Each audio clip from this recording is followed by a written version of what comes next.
continuing to look at the glute bridge. This is a foundational movement that we discussed during our back safety class.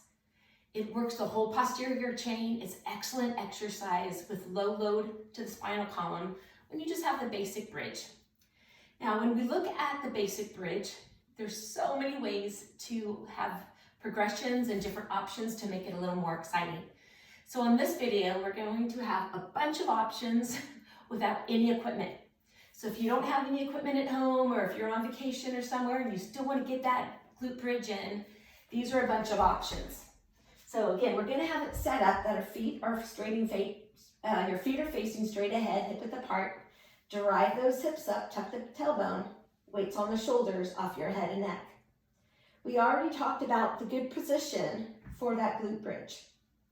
And we talked about having the little dips, tucking that pelvis. Another option is a march. So we're going to keep the torso stationary, abs stay in, and we're just going to bring one leg in, slowly bring it down. So it's always a nice controlled movement as you have the march. So that's one option. You can also bring it to your heels. Once we bring it to the heels, the hamstrings are going to be activated a little more than if our feet are flat. So again, you can hold it in place. You can have that little hip dip.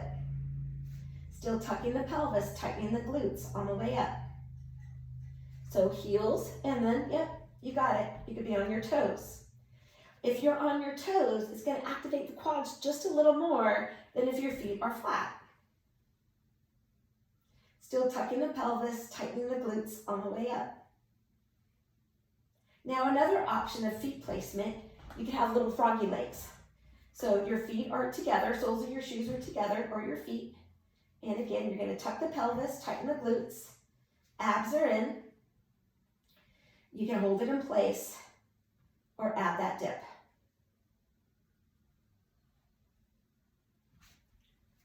Another great option without any equipment is a one-legged bridge.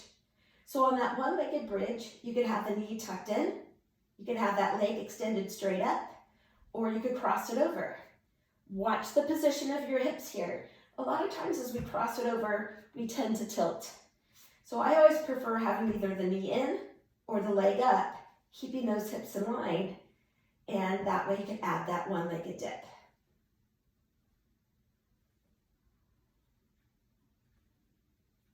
Now another great one that's also going to help increase the thoracic spine mobility is the overhead reach.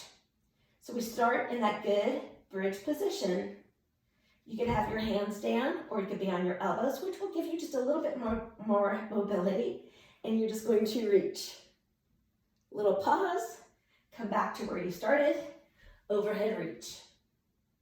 Now as you have that overhead reach, you're going to think about moving through the middle and the upper back. Add a little pause before you bring it back. So those are a bunch of options that you can do for the glute bridge without using any equipment at all.